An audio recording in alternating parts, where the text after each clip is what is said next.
Do you want to bring balance to all the wireless radiation fields in your life, including 5G? The Omnia Radiation Balancer is a small sticker you can stick on any device. It changes the state of the field and creates a new resonance between the wireless radiation and your energy field. On the link below, you'll see all our testing results that show how the body responds excellently once you've made this change in your life. And here's a special offer for the Journey to Truth crowd. Just enter the word truth in caps at the checkout for your 10% discount. It's easy to bring balance back to your body with the Omnia Radiation Balancer.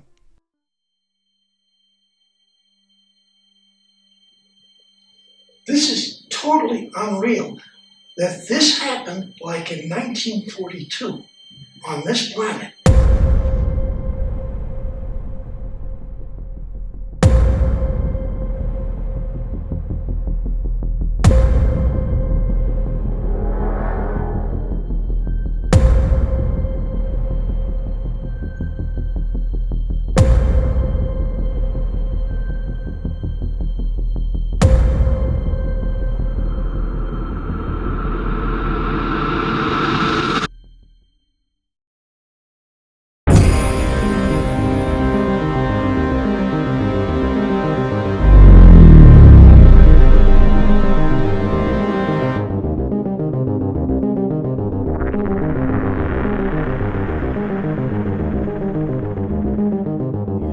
I do not want it in my office because I'm scared shitless that someone's going to find this stuff. And she destroyed her copy, and that's where, you know, I've been spending the last however many years I transcribed all of it, and then now I'm actually going through the process of trying to get my story kind of organized internally as well. Yeah, well, I mean, you're doing a pretty good job of it. Yeah, you're doing an amazing job. All right, let's jump back into this so we don't waste any time here. All right, welcome back, guys, for part 2 of Johan's testimony. I know we didn't get to cover a whole lot of his testimony because we were just going all over the place, covering a lot of information in the first part. And if you missed the first part, you might want to listen to it because otherwise you'll be lost going into part 2 here. We're going to try and jump back into his testimony where we left off. And we're going to go from there and see what else comes through. This is fascinating, so buckle in. So we were at, going back to your testimony, I think we ended up, you kind of finished up telling us what you did with Kruger. And then what happened after your time with Kruger? What happened to that? My very final mission with Kruger was in Syria.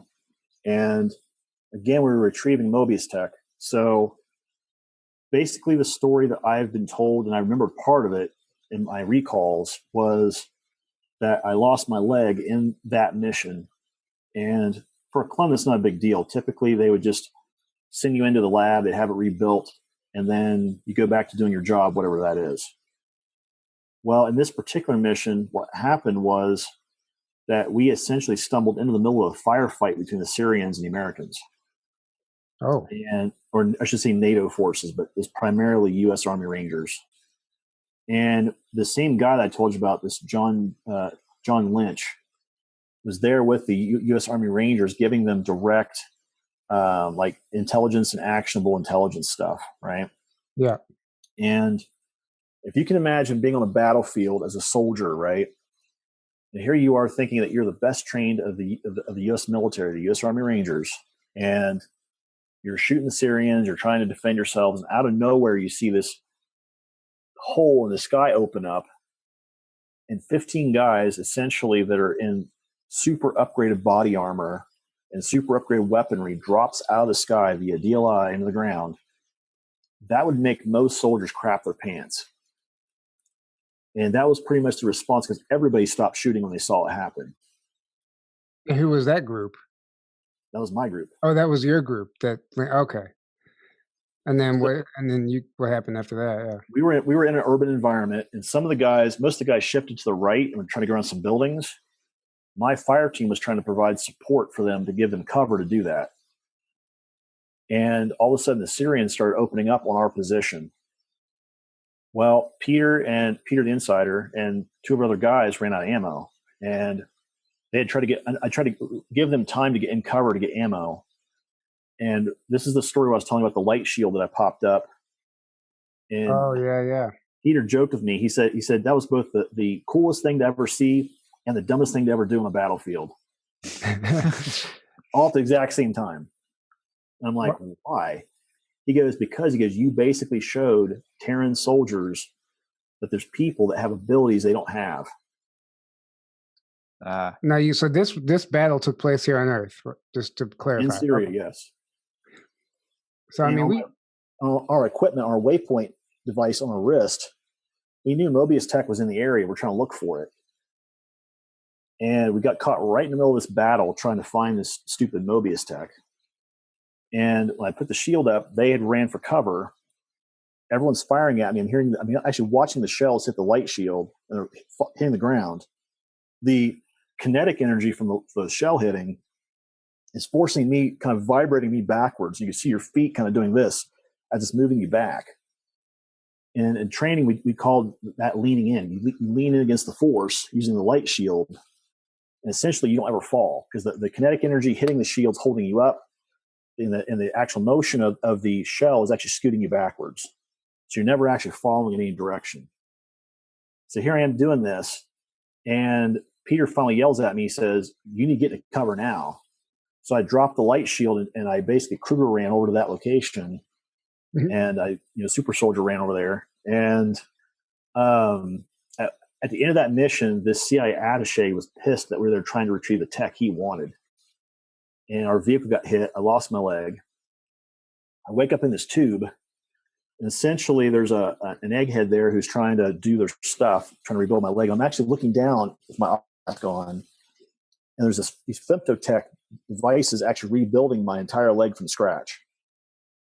So I'm watching the bone, the tissues, all the cartilage, the arteries, everything getting rebuilt. And pretty creepy, to be blunt. But I watched it happen. And I tried to get out of the tube at one point. And the doctor's like, "Don't do that. Just wait until you're done," right? So when I got done, I was sitting on this table, and they had this guy come in as a suit. And basically, he comes in, he's from JDFC. And he's talking directly to Gabriel Kruger. And Gabriel came in, and basically he said, "We're going to transfer 10 assets from our group to this MDF group." And I got chosen to go to MDF. Gabriel's like, "Your time with Kruger is done." He's actually talking to me, looking me right in the face. He goes, "But I want you to remember one thing. He goes, once you're a Kruger, you're always a Kruger." And so I got transferred to MDF at that point. I got put back into my 1.0 body. I was told by Peter, I was told the clones were destroyed. 1.0 body, what is that? Your original body? That body, yeah, okay. Body. Yeah. I got sent to Mars to do training there again. And when we got there, MDF, they had think about this, right? So I've been through all this stuff with, Super Soldier training, MKUltra, and Kruger. I get to Mars, and they put me basically right back in boot camp again. So I'm kind of like, what in the hell is this? In your original body. How did it feel being back in your original body? Did it take getting used to, or was it just natural? Well, the alter had to adjust to a genetically inferior body. Because the bodies we currently have are genetically manipulated by other ET species. Our genetics are kind of muddied. The clone bodies have been cleaned up. They have no genetic defects whatsoever in them. Okay. So when you're trying to channel psychic energy through that, it doesn't hurt that body necessarily. This body can cause damage, which is why typically regen tanks and hollow med beds and that kind of stuff are being used. Yeah. But at this point, I went through all of that. What I didn't realize was on one of our missions, I looked up and we saw this large ship jump in. It's a triangular ship, looked like a Corellian cruiser from Star Wars. We actually heard the shock wave of the ship jumping into the gravitational area around Mars. And I look up and I'm seeing the ship, and this little bright glint comes out of the ship and heads right down to Ares Prime. And the guy who was our lieutenant basically told us, he goes, "Don't ever trust those freaking German bastards because they're fucking crazy." And I was like, "Who?" Who's he talking about, right? Yeah. So I continued doing missions for them. We did training for them. What I didn't realize is our whole group, our whole company, even some of the parts of our battalion were being screened for potential NWR deployment. Now, what we got told is this. They said in our training battalion, they said, if you guys actually make it, you'll be assigned to an actual active company, first off and foremost. Well, at the end of my time with MDF, everybody in my group had been assigned to a company, but they hadn't been moved yet, right? There's 3 of us that did not get moved. Me, my A gunner, and another guy in my fire team. We were the 3 guys who did not get moved. And we all get called up in front of the command. And at this point, I was a 02, I think, first lieutenant. And this guy that I'm calling the old man was in the room yelling at this captain. And basically, he decided to go ahead and make a personnel change by taking me and these other 2 gentlemen into Nancht Waffen Regir. Which is Dark Fleet. Yes. Yeah. And at that point, he comes out and he goes, okay, are you ready to be an actual part of the real dark tip of the spear? I said, well, I thought that's what we were doing. He's like, no. He goes, you don't even understand. I said, well, yeah, if you're giving me the option of going somewhere instead of being blank slated, yes, I will take that option. And we were all taken off Mars up to this ship, which was the USSS Patton I talk about, the Patton, yeah. George Patton. And at that point, that's where my journey with Dark Fleet began.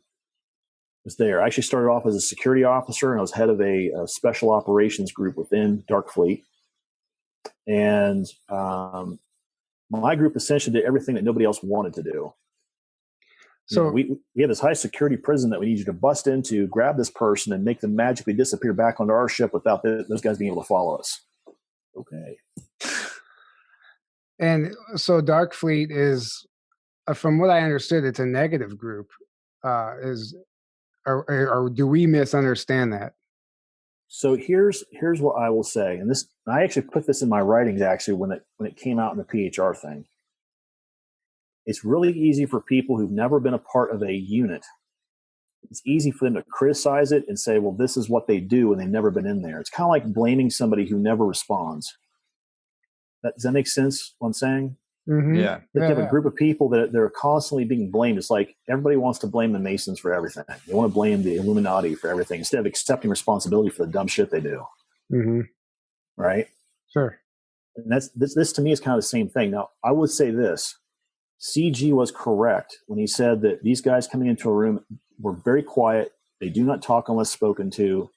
And they do have this kind of air of superiority. Well, the reason why is because we were constantly told, if any other programs find out what you do, there is potential legal issues behind this because of what we're neck deep in the middle of.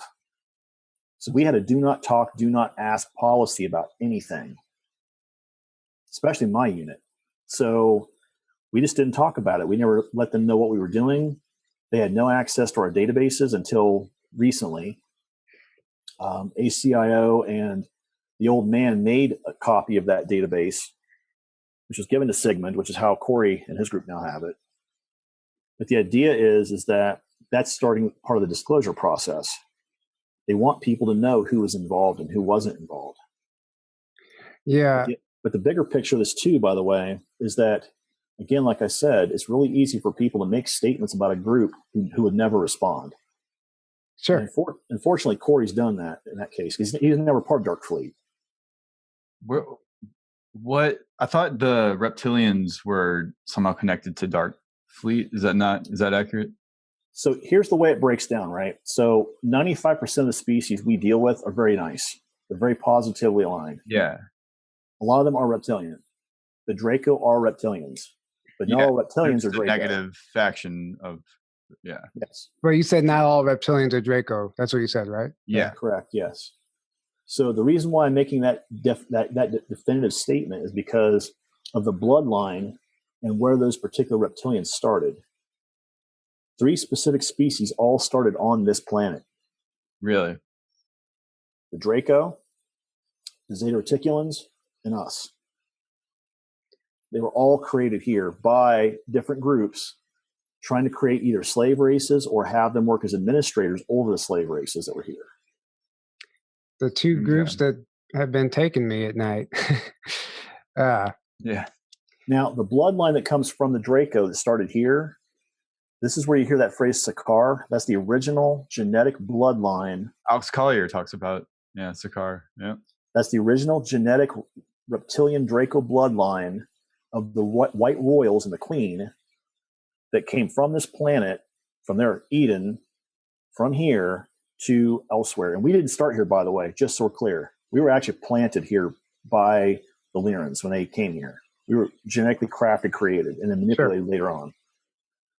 But the side effect, I think Alex Collier even talks about that even to a certain degree. He does, yeah. But the idea is that the Draco started here. This was their home planet, right? When they left their Eden, they went to Thuban, which is where the Draco Empire sprouted up and became what it is today. Now, when I said earlier, 95% of these races are positive. They're very good. They like being around us. They want trade. They enjoy talking to humans. Yes, some of them do enjoy human delicacies. And they do enjoy trading slaves for technology, genetic material for technology. We actually are one of the few races that can reverse engineer technology, which is where we come into play in the big picture of things. Everybody brings their shit here because they know that we can reverse engineer it and make it better. I mean, I've heard like we're great engineers. Humans are great engineers. Yeah. Because of how we think. We're not locked into a particular hive mind or group think like some of these other species are. That's the problem they have. They don't have any creative abilities. We do. And that's what makes us really, really good at what we do. So that's why when anyone talks about this idea of giving up our individuality, i.e. transhumanism or the black goo, I get really like twitchy because I'm kind of like, no, we're giving up the one thing that makes us special in the universe. Yeah. Yeah. And that's why we're fighting against that agenda. Correct. Right?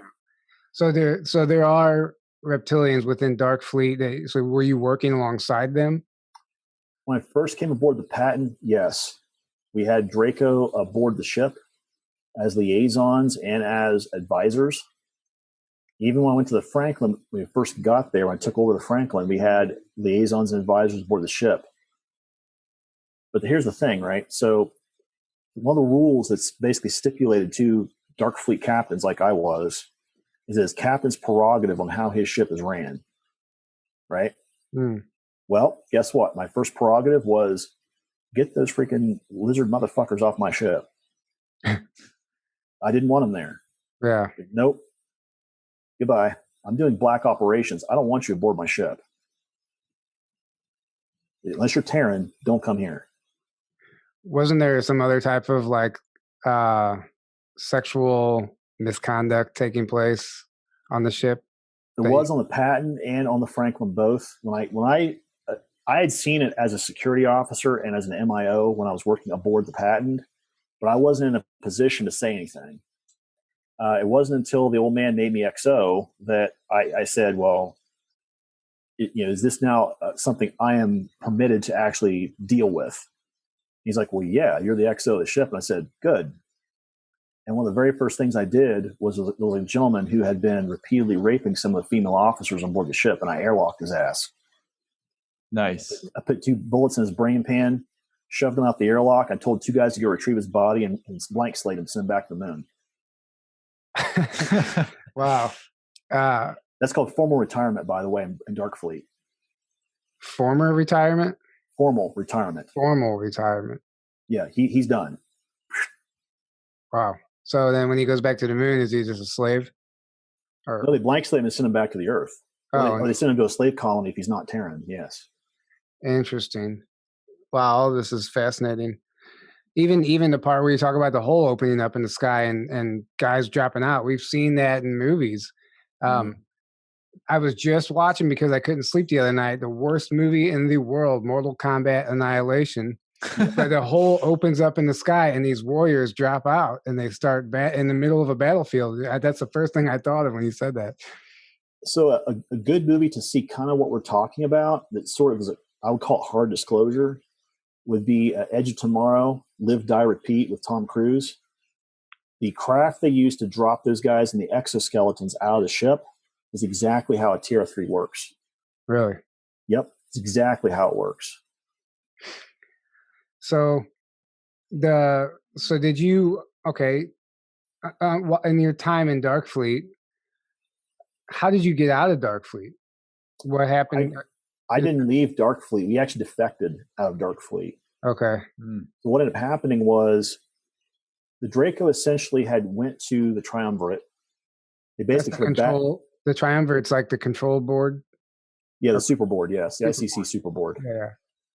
They had backdoored Darkfleet by going directly to the Triumvirate, saying these guys, their ambassadors, said either you accept these terms, or we're going to start renegotiating a bunch of crap. So essentially, the old man was directed by the board, these are your choices. Darkfleet can accept the idea that slavery will still be considered being doable, and all of your officer corps will accept black goo, placement inside their bodies, or we have to make other choices. And here's the thing that I keep telling people. The old man trained me and others to basically think, if you're going into a combat scenario, you never go into that combat scenario without being 3 to 5 moves ahead of your enemy. Never. Yeah. Up to this point in this decision-making tree, what the board didn't realize was these people who are forming the alliance, and this lady Felicity, had been talking with me and the old man a lot. And the old man basically said, I have 20% of the fleet already under my control. If I defect, these people are all coming with me. And they were all aboard capital ships and all the way down to like my ship, which is like a Corvette frigate-sized ship. And when he gave the command, that whole group of people basically left Darkfleet. We all jumped out and went to this predetermined location. We met with Felicity's group, and essentially we formed what we would call today the Alliance. So that's amazing. That is amazing. That's a great story. So the Alliance is just kind of like a breakaway of the hodgepodge of a bunch of different groups. Okay. The old Solar Warden faction, there's groups from there. You have groups that are part of Radiant Glory and Radiant Guardian who also came into Alliance. You have groups from like JDFC who are part of Alliance. You have groups that came in from like us that were all Nancht Waffen that came into Alliance. But essentially, this group, their primary motivator was threefold. One, we had to protect Terra and the Terran system at all costs. Otherwise, the species that's here will never have a chance to fully get out into space and have a way to make sure it has survivability, right? Sure. Secondly, we will not allow black goo inside our solar system. If we find it, we destroy it. Good. We found multiple methods of that. The third one was the whole slavery subject, which still gets me pretty worked up because that's something that even when I was in Nancht Waffen before we defected out, I had problems with it. That's one of the reasons why I believe the old man chose me to put me into command positions, because he also had a problem with it, but he wasn't in a position yet to actually do anything about it. So he was already picking officers who, again, 3 to 5 moves out, he could put these officers in command positions, and he knew that if he put them there, they were the same mindset he was. Okay, so so the Alliance, what role are they playing right now as far as what we're seeing taking place on the planet? So you could kind of say the Alliance works alongside Space Force. They're not the same unit. Okay.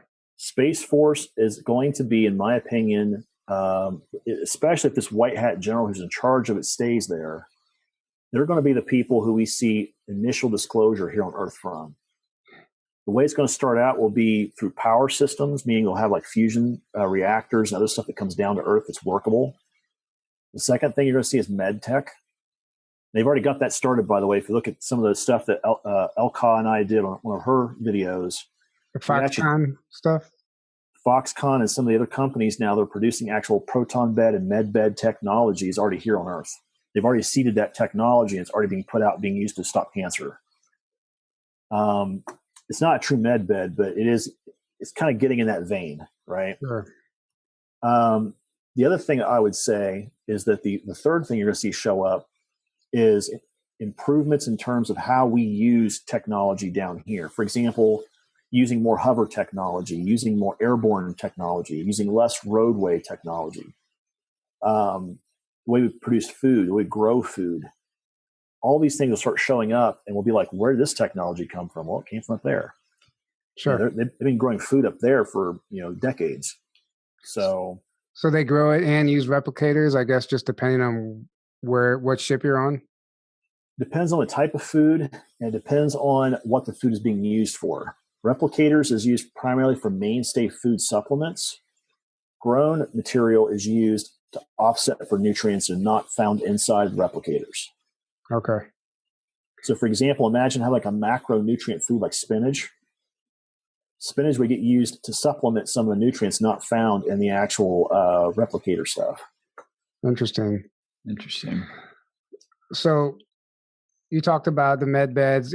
I think there was a location, was it California, where Trump was a picture of Trump in the room with that bed. That's like the first version of the med bed, the cancer curing one. Yes, the 0.1 rev of that, the alpha version of that med bed, yes. Foxconn built, their medical group built it. They have another company who they sold, they're licensing that patent to.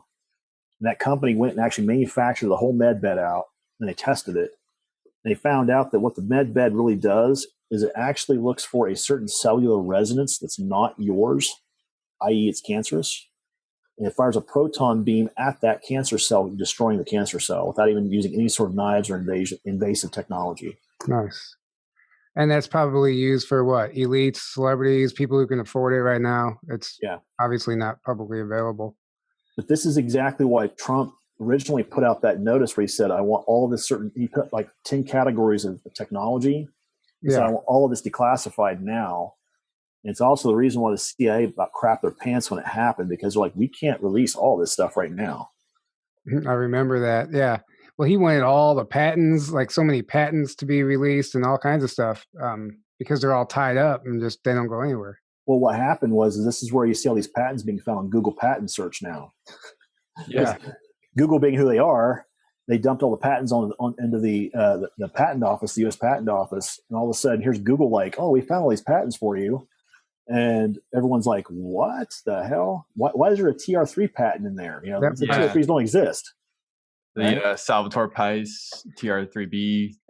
Yeah. There's a lot of them, and there's been a lot of speculation around those patents because people are wondering why they're so publicly available. Or maybe some of them look like they're incomplete too. But here's the reason why it happened, right? So originally those patents were part of what the U.S. Patent Office called it was a secure / clearance level patent, right, by the U.S. military or by an intelligence organization. Google doesn't care where it came from. So they just lump some of the patents all in their search. Interesting.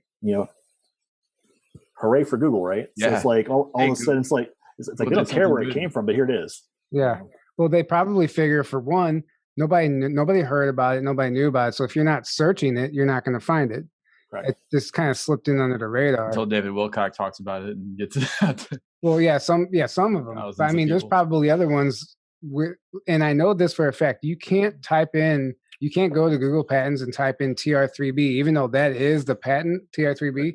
You need to type in the actual patent number. If you don't have the number, you can't search it. I've tried this because I was arguing with somebody. I was like, no, the patent's there. He's like, I don't see it. And then I was like, oh shit, it's not there. But then I realized you have to type in the exact patent number. You have to have that number to pull it up. Yes. Or a link that takes you directly to that page. So it's not that easy. Yeah, or if you have a copy of the PDF, you can go look at that number again and actually pull it up inside their search system. Okay. Yeah. You said one time there's a picture of Trump signing a bill for Space Command or something, and there's two people next to him that are Lyran commanders. Well, one was Lyran, one was Palladian, but yes. Okay, I have seen that picture. They look human. Well, they're supposed to look human. Sure. Can you explain to people how you knew they were Lyran and? Pleiadian? So this is kind of a convoluted story, but I'll try to go through it quickly. So where the picture came from was a friend of mine. He works for Secret Service, and he posts stuff sometimes on his social media feed about stuff that he takes while he's with the president, right? Well, this particular picture, he had put it up on his social media feed because it was kind of a significant bill that was being signed with Space Force, right? Yeah.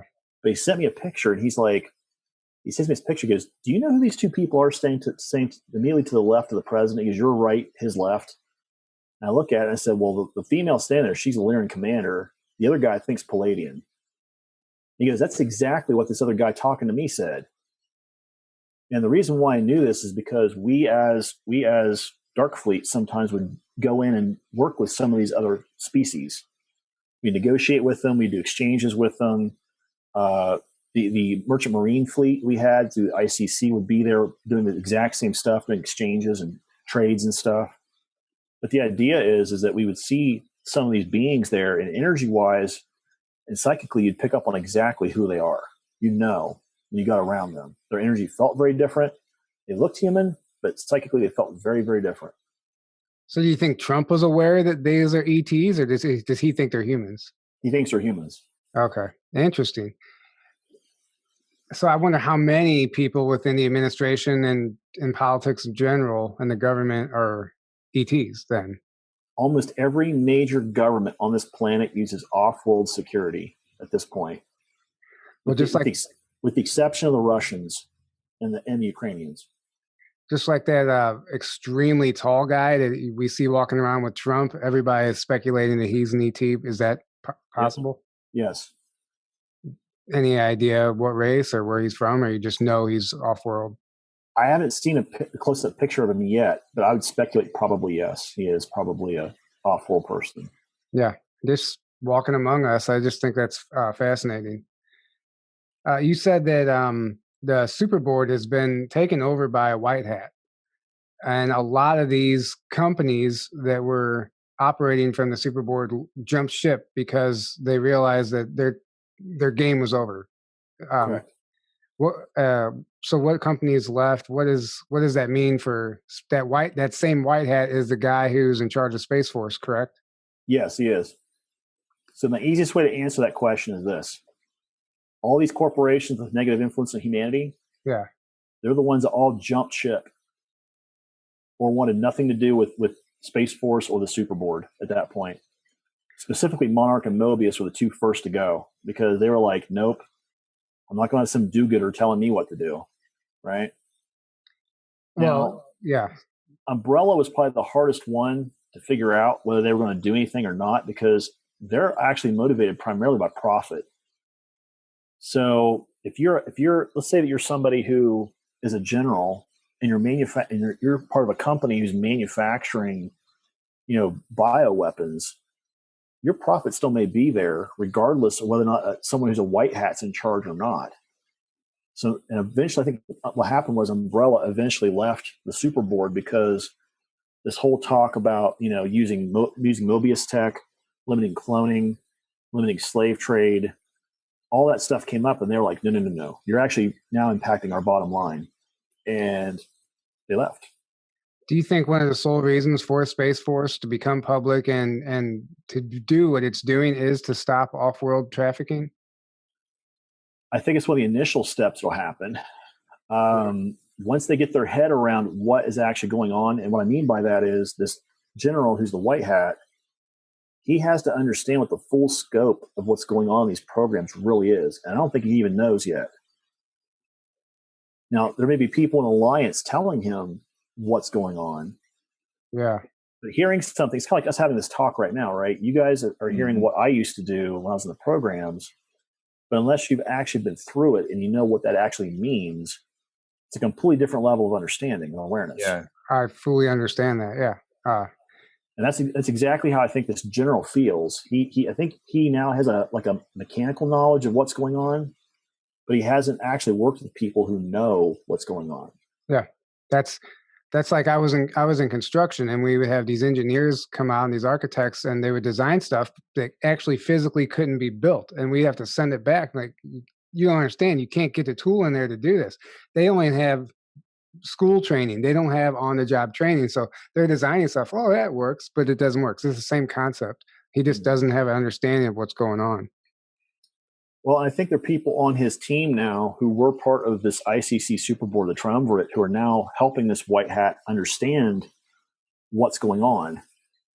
But I think the bigger picture of this is they also know some of these other groups, these more negatively aligned groups like Monarch, Mobius, Umbrella, they realize that if this goes the way it probably will go, they could face crimes against humanity charges at some point. Yeah.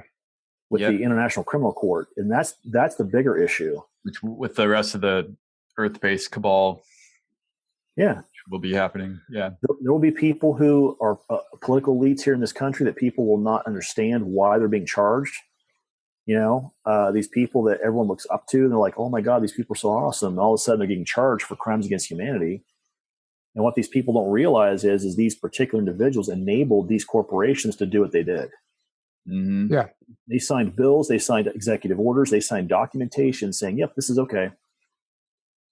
Now, speaking of these people being charged, you ran into the Clintons on the moon one time, correct? How did that encounter? Yeah, I was in Kruger at the time. How did that? What happened? The way it actually happened. Well, the way it happened for me was, and by the way, I've had 3 other people confirm this story. Okay, at least 3 others. You guys may know who Will Glover is. He's done a bunch of interviews about SSP stuff. And Ted, of course, he also has too. They both independently confirmed what actually happened in this, and so did Peter. So we're all standing. Basically, what happened was we had this big dog and pony show. All these folks from Earth, these elites, they felt they were still on Earth up to a point. So the way it worked was they brought them through a gate system that brought them right into where the Kruger offices was. We're all standing out in front of this area. Remember I told you about the white tile with the red carpet on the outside? Yeah. So on that red carpeting area. Oh, hang on a sec. You froze up for a second. On that red carpeting, what happened? Well, if you look at that hallway, there's a section of white tiles with red carpet on the outside. And there is these purple cordons that we set up to separate the Kruger folks from the people who are doing the viewing, right? Okay. And what ended up happening is that you had the guys on one side, the females on the other, right? And essentially we were showing these VIPs that were coming through, these are the security assets we can use to help you guys out, right? Yeah. And as they were going through, the Clintons, what I didn't realize was Ted did not realize he was staying right next to me during this experience. Okay, because as we're sitting there talking, I started saying this, and he went, "Oh yeah, she did this, right?" So we'll get to that in just a second. So here I'm standing at the very end of this line. Ted's staying right next to me. Peter's standing 2 people down from Ted, and Will's standing all the way down near Commander Aguma to my right. And they're all watching this happen. So Bill Clinton's looking right at Ted, and they're talking about, how these super soldiers are built, what they can do. Well, I think Hillary thought she was being cute, and she walked right up and grabbed me by the codpiece of my armor. And she goes, "Are these men fully functional?" And she kind of winked at me, and then she looked over at Commander Naguma. I happened to glance down at Commander Naguma, and he's doing this whole shut it down, because he knew I might react. Yeah. And he says, "Yes, they're fully functional." And and Hillary Clinton kind of let go, and they kind of continued to walk. And they basically walked into this large, amphitheater-sized room that has a viewing window outside of the complex. And they brought us in. They had us standing on one side of the room. All these VIPs were on the other side of the room. They're kind of watching out this window. And I remember hearing Bill Clinton say, "Well, where's all this money that we spent?" And they had a ship come right by the window. This massive ship moved right by the window. You could see people inside the actual viewing areas in the ship. And all of a sudden, all these people were like, "Oh, what the?" And they were completely shocked by the size of this thing. Right? Really? So at that point, And the other thing too is that I think some of these VIPs knew that we were psychic, that we, the super soldiers, had psychic abilities. Yeah. And that really wigged them out really, really bad because they knew that we could get into their head and figure out national security issues. And that really bothered them really, really bad.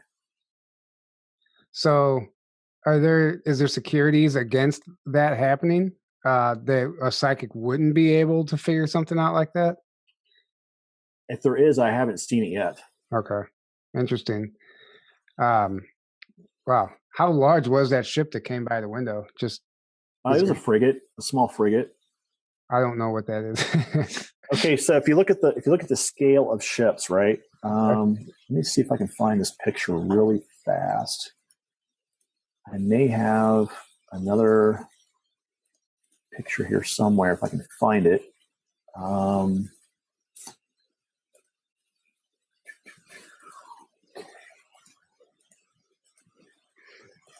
Apologies, it's taking so long. I'm just trying to. Oh, you're good, man. I can show this picture really fast if I can to give you guys a scale reference on how this looked. Yeah, I'd love to see it.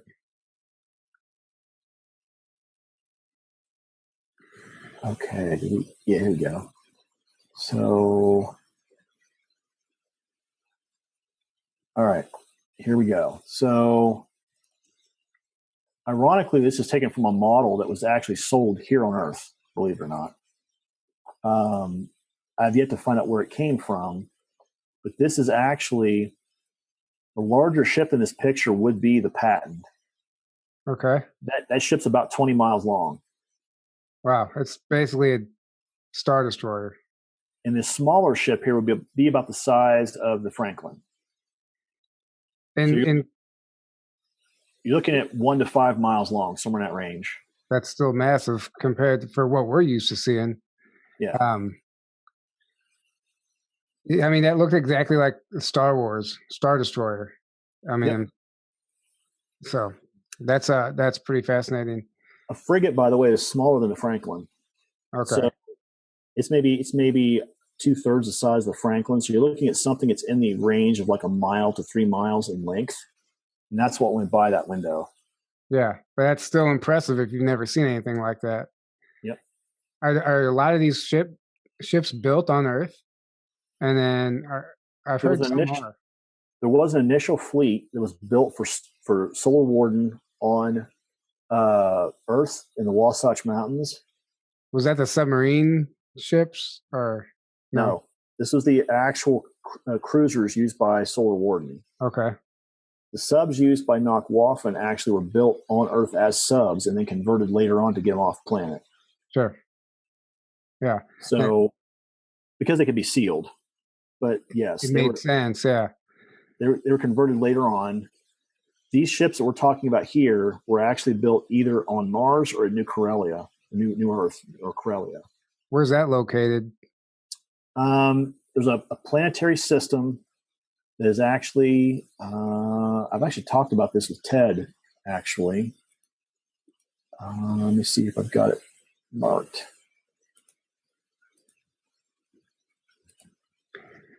So this new Corellia, New Earth, what's going on there?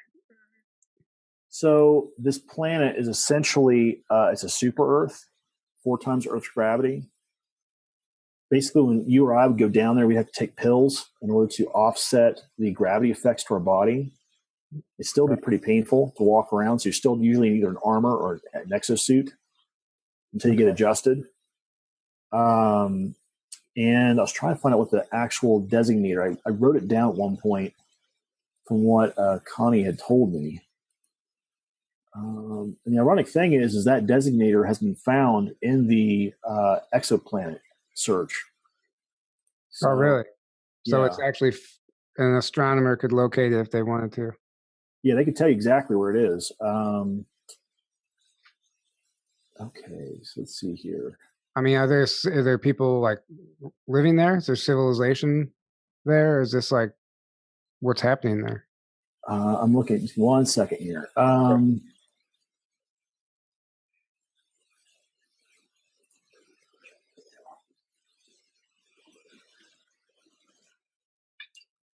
Here we go. So the system that is actually used for that planetary system. It's called Kepler 452b. And we actually have a couple of names for it: New Earth, Corellia, or what some people are jokingly calling Coruscant, because of the Star Wars reference. This location is Kepler 452b. And so essentially the way that planetary system works is there are 7 major spires coming off the planet. Those 7 spires go outside the actual atmosphere of the planet. They go up to these docking stations, and some of them are armed and armored. Some of them are not. Dark Fleet is the only group that uses Spire 3 because it's on the opposite side of the planet. And that's done for a reason, because they don't want other folks knowing what Dark Fleet do and what they have. So you have groups like Radiant Glory who do dock there. You have groups like the ICC, the Merchant Marine Fleet that comes out there. They do slave exchanges. They do all kinds of stuff out there. But that is what they call the Alpha Site. If something were to happen to Earth, that's where all the elites, all of these high-end people will be transferred to. Oh, so they really do have a new Earth ready. Yes. That's interesting. They have a whole range of mountains that these DUMBs, these deep underground military bases, have been built under. And they also have some cities on the surface that are like just above surface. They have all these facilities just around the spires.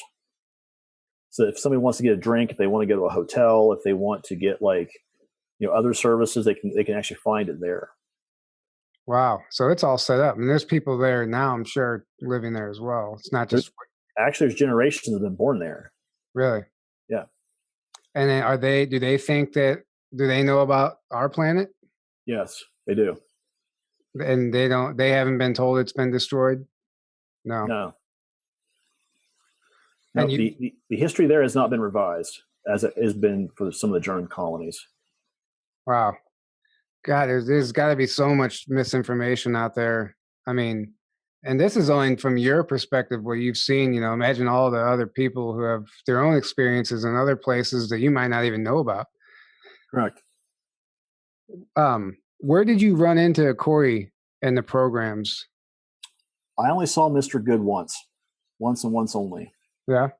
And it's the reason why I woke up to where I am now and decided to come out to talk about it since I woke up, basically. The memory that Connie had brought forth out of me basically said at one point we had a catastrophic communications systems failure aboard the Patton because they installed some new technology and it was crap.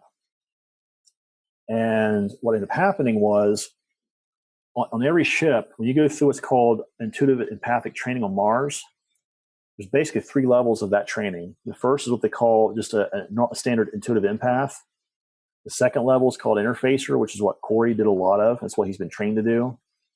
The third group is what we call astropathics. Now, what astropathics does, you can literally project and receive thoughts from planet to planet or from system to system. Oh, wow. And that's what I had. I've been trained that way.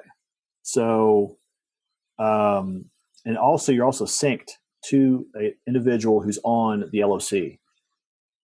So if something happens, you can sync right into that person's thought pattern and say, hey, we have an emergency here. We need to do something about this. And there's usually 4 to 5 people aboard every ship that have that ability. They are considered the communications fail-safe back to the LOC.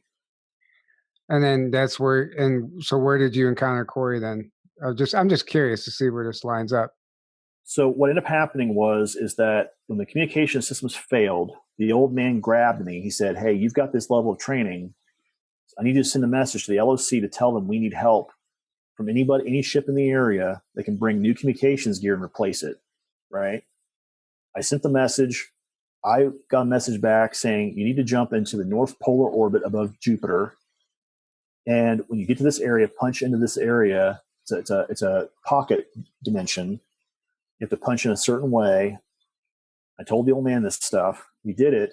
And what it was an ambassadorial site that was being used by many of the programs there. We were in orbit around this ambassadorial floating structure. And that's when the Helinquator jumped in the system. Now, understand this, because everyone misunderstands this. Corey he was never part of Dark Fleet. At this point, he was part of Solar Warden. Okay. What happened is that he comes across in a shuttle, a DART, with these 3 other gentlemen. I'm a security officer at this point. My job is to basically escort him and these other 3 guys to all 8 locations where these communication boxes are. They pull out the box. They pull out this little, what they call a QEC chip, the Quantum Entanglement Communications chip. It's paired back to the LOC. They pull it out, put the new communications module in, put the chip in the new communications device. The old communication device is put back in a case and taken off the ship. Simple as that. Wow. And the whole time I'm seeing this guy, I'm listening to him talk to his teammates, and I'm watching over these guys with 3 of my guys. And basically our job was to make sure he didn't look around at all. His job was to make sure he stayed focused on doing his job. Really?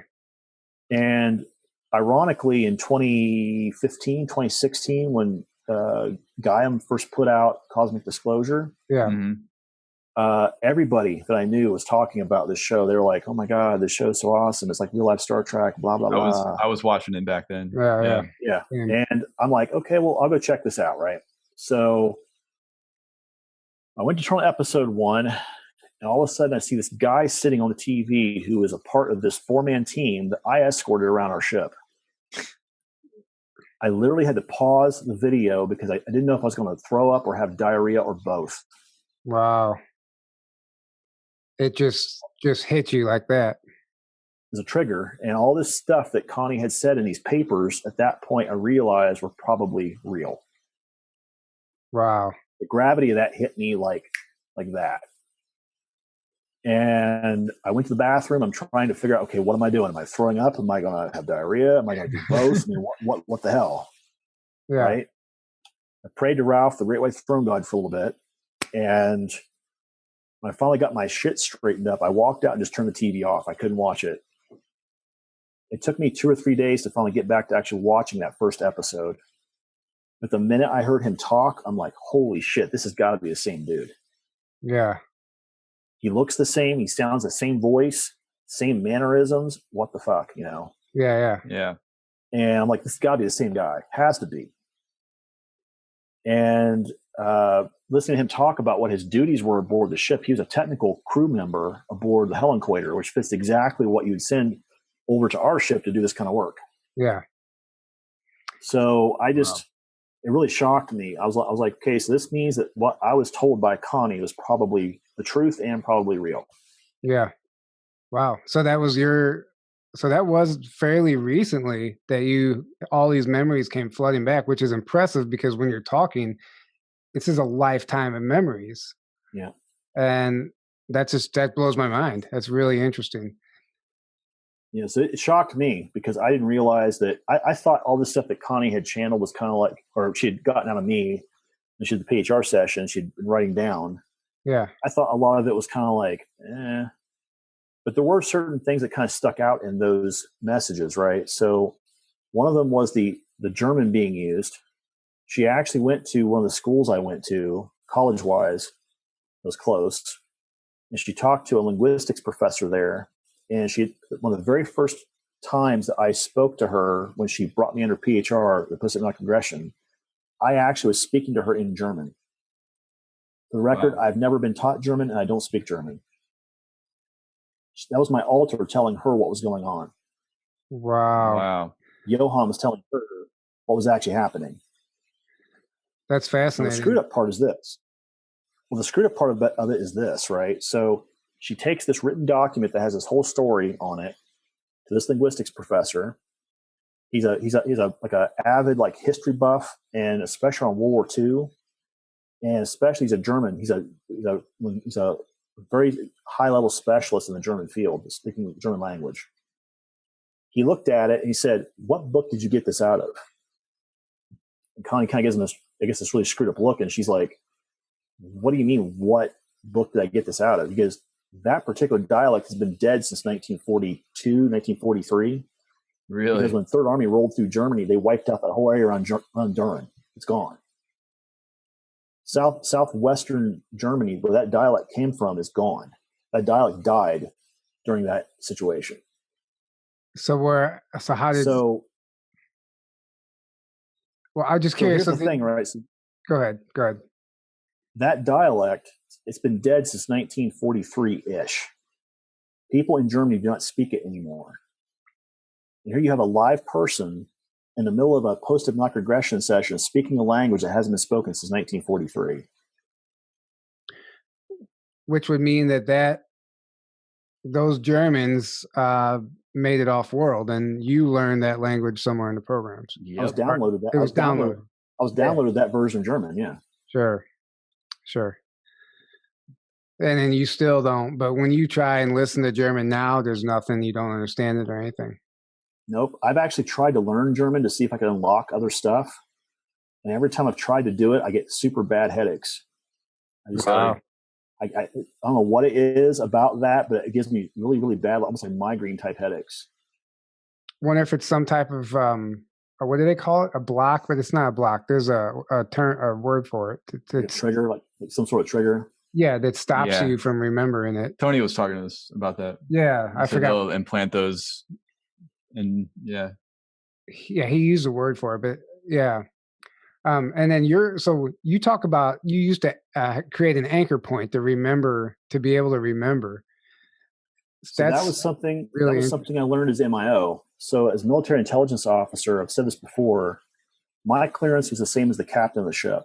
We're the two highest cleared people on board the Patton at the time. Okay. I knew everything he knew in terms of like communications and who was doing what. Because my job was to essentially reprogram assets and give them upgrades, downgrade them, blank slate them, whatever. That was my job. So one of the things that I learned was that, especially when it comes to trying to like recall memories or like have some way of getting past the programming, you have to create what's called a pain anchored center in the mind. It's outside that pocket of that particular altar. And that's where that pain anchor you talked about with my nails digging into the palms of my hands, that's where that came into play.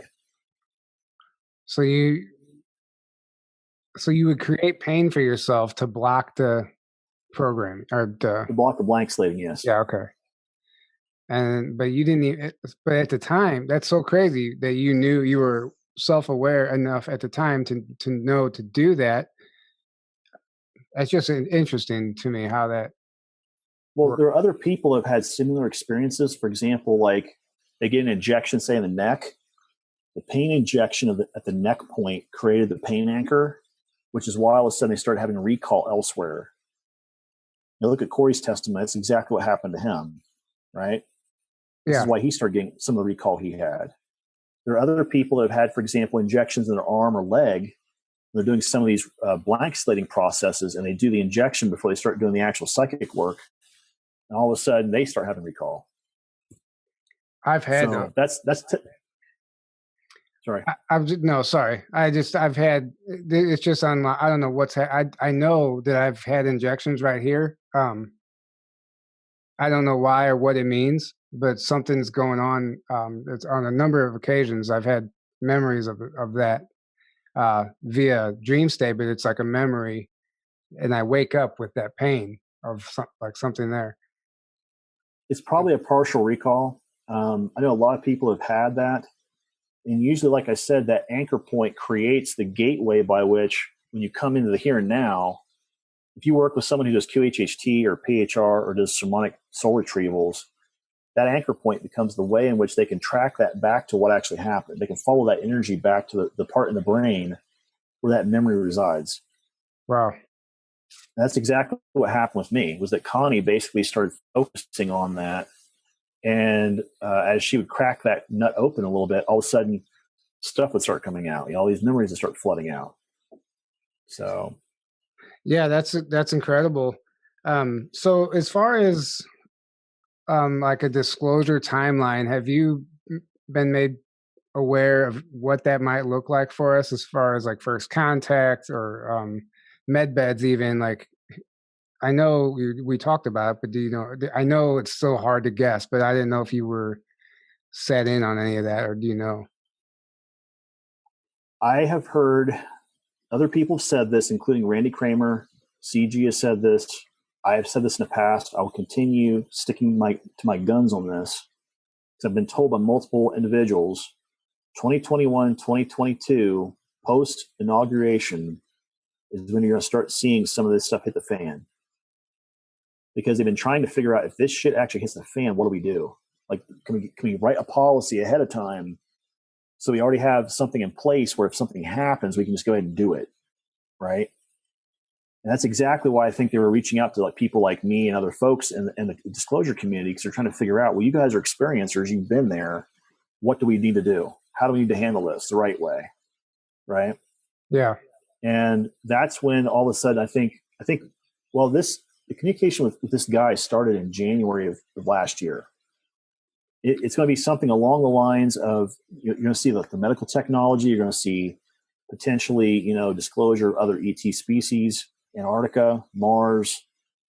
And so it'll start trickling out. You're going to see it come out in weird ways. Space Force will come out and say, oh, look, we've established a base now on Mars, even though we've had one there since, the 40s.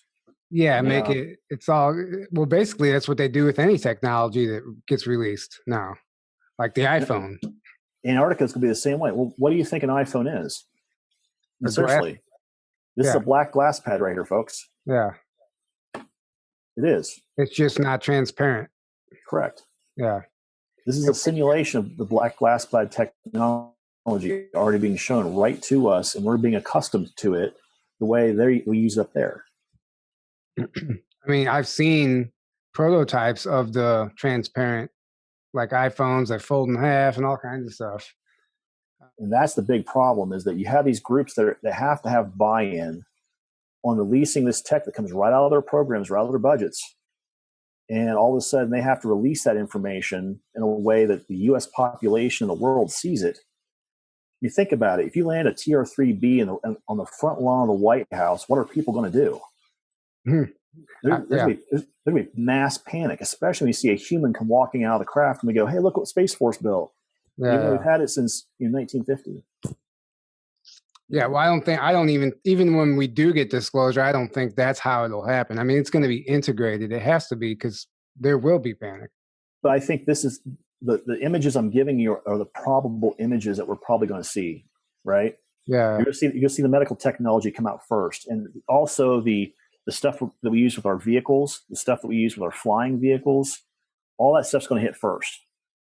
At some point, that's when you start seeing all this discussion about Antarctica, Mars, the moon.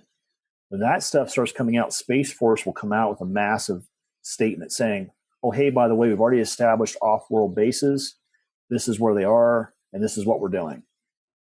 And at that point, everyone's going to go, what? Mm-hmm. And what he's really saying in the fine print is that we just decided to take these facilities over and they're now under new management. Yeah. Now, I've heard the med bed. I've heard actually on that 4-hour super soldier history. So you guys were discussing the black goo being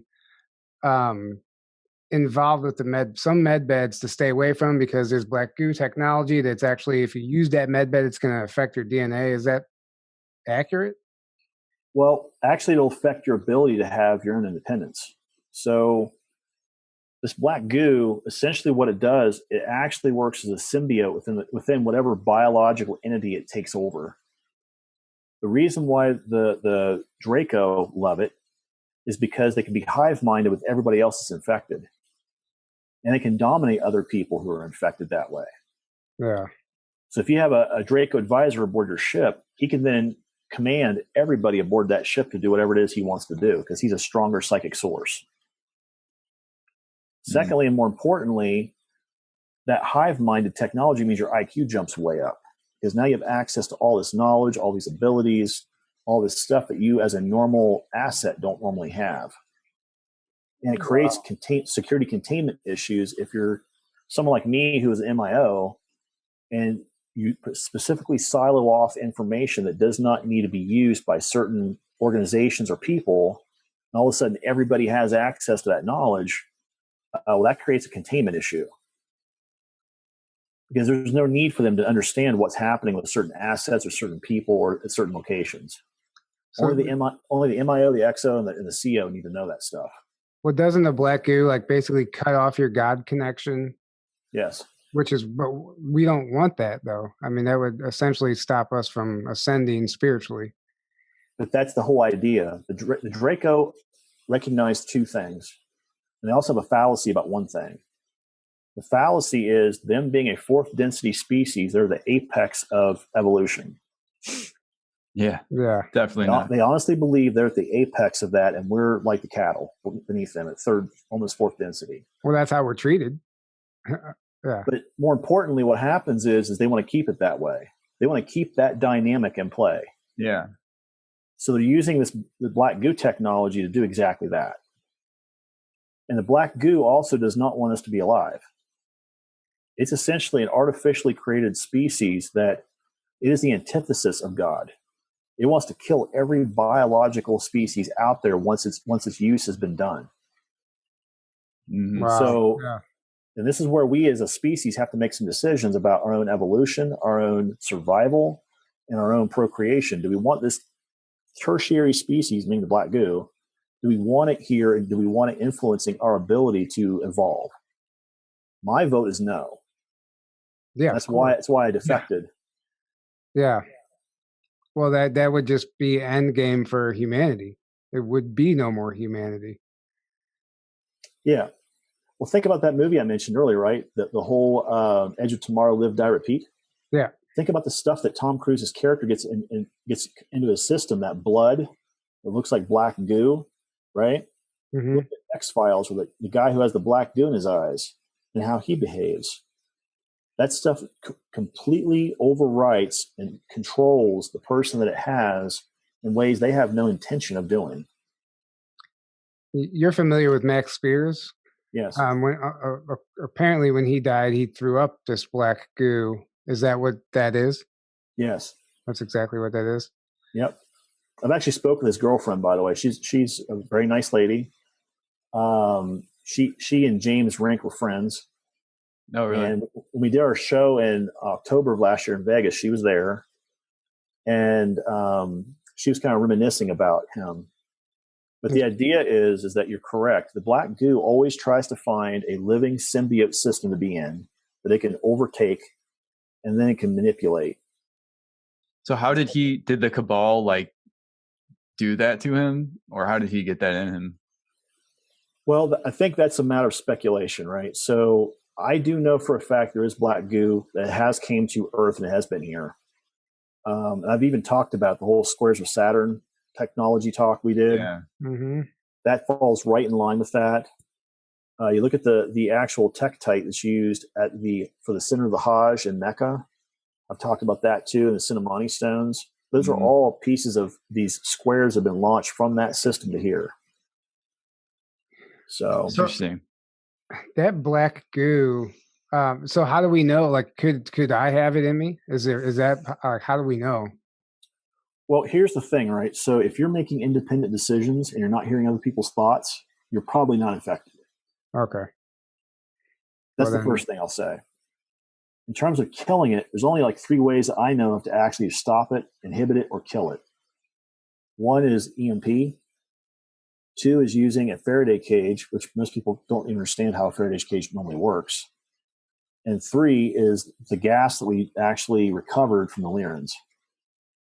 And that gas actually kills the host, but it also kills the black goo. Wow. Did you not say in one of your interviews that there's actually a part of the solar system or the universe or somewhere there, like the black goo kind of has taken over and you can't even, it's impenetrable. As soon as you enter it, it just destroys you, like vaporizes you or something?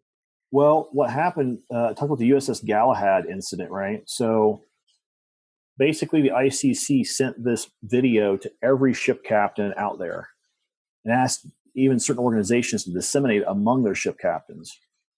Because what they had done was they had been tracking these squares that were being launched from System B, which is where they are, into System A, which is where the Earth is. It's the exact same trajectory every time. And the ICC is like, what the hell is going on? So they sent the Galahad, which made multiple jumps, 13.5 billion light years to the system. And when it jumped in, it immediately was being interrogated by this black goo, this AI nanite virus. All the communication systems started going crazy. The virus was trying to take over the ship electronically. They turned their repulsor shields on, and that's when the black goo started launching squares at the ship. Now, the video they showed was like the last minute and a half of that. It's probably one of the most harrowing things I've ever seen. Right. Essentially, what you see going on in the background is these squares would hit the ship. It would actually start dissolving the actual hull, and then it would actually go after the crew, turn that biomaterial into more like black goo-based material. The captain kept broadcasting the video because he wanted people to see what he had found in real time. And they found the home system of this black goo. And here's the other thing too, right? So when we go through systems, when we jump through systems, or we're traveling through space, and Emory has actually Emory Smith's talked about this a little bit. You don't need all you need is a very specific type of scanner to tell you what frequencies are present in that system, meaning the frequencies of the species that are sentient in that system. You can tell this by doing a simple scan. Dark Fleet had a catalog, at least on my ship, I had a catalog of almost 100,000 species that were known, that were sentient, and were living in different areas of the universe. Wow. And this particular species, meaning the black goo, was cataloged, and it was marked as invasive and dangerous. So why the ICC went in there, I don't know. But they were trying to find out where it was coming from, and they did. They found the home system. And we actually had basically said no one's going to be jumping into that system anymore. Of course not. You just wonder how something like that is even allowed to exist under the creator, right? Like, where does that come from? Well, that comes from the idea of free will and choice, right? Sure. So we as sentient spiritual beings, we have a choice to decide who it is we wish to follow. And even by our own indecision, we're choosing who we're following, right? My feeling is that, I believe that divine creator is represented through this emotion of love, right? Mm-hmm. Fear is the other guy. And that is what this AI nanite virus feeds on, is that lower frequency. Yeah. Especially when it notices a biomass of sentient species who are vibrating in that area. Well, guess what? Earth for a long time had been in that space. So now all of a sudden we're starting to notice on our planet how the vibrational frequency is coming up, because people are starting to become aware of who they are, becoming aware of their responsibility to the earth and other people, which is raising and changing that vibrational frequency. And guess what? Some species can't live here anymore because they don't resonate with that frequency now. And this is where the whole Schumann resonance and the discussion around spiritual awareness comes into play, right? Yeah. Yeah. So. Yeah. Wow. Well, this is a lot for people to unpack, and this was a lot of information. This week, obviously, we could probably do another interview with you and just get all new information. This has been incredible. Thanks for coming on and doing this. Yeah. Thank you so much. Yeah. You're welcome. Thank you guys for having me. Yeah, absolutely. Guys, thanks for listening. Just a reminder one more time, the CBD Hopewell Farm, the promo code for that is JTT15 for 15% off. And that does stack with free shipping over $200 or more. 10% off the Omnia patches with promo code TRUTH, all caps. 20% off the t-shirts on Teespring with promo code Sleepy Joe. And what else is there? Oh, Starseed Adventures conference in March in Florida, Cocoa Beach. Tickets are available for that. Come hang out with us there. It's going to be a great time. It's gonna be a lot of fun. So if you can find a way down there, grab yourself a ticket. We'd love to meet you and hang out with you. Other than that, thanks for listening. Thanks again, Johan, for coming on. Where can people find you? So I would say this: you can get a hold of me at JOHAN FRITZ SSP at protonmail.com. You can always get a hold of me through Quantum Red Pill Cafe with Ted. We do a lot of videos on there. Super Soldier Talk with James Rink. Jessica Morocco and Peter, what they're doing on her channel. And of course, Guided with Jody Reynosa or Jody's Gems. All those folks are friends of mine. And like I said, thank you guys for having me on. I really appreciate the people who are watching us and trying to get disclosure out there. Sure. You guys are awesome. So thank you. Yeah, absolutely. Yeah. Keep doing what you're. I'm looking forward to the healing stuff that you're talking about getting into. That's so crucial. So we'll be keeping an eye out for that. Thanks for listening, guys. We'll be back next week with another whistleblower with more testimony on what's going on in the secret space program. So stay tuned for that. Until then, have a great night.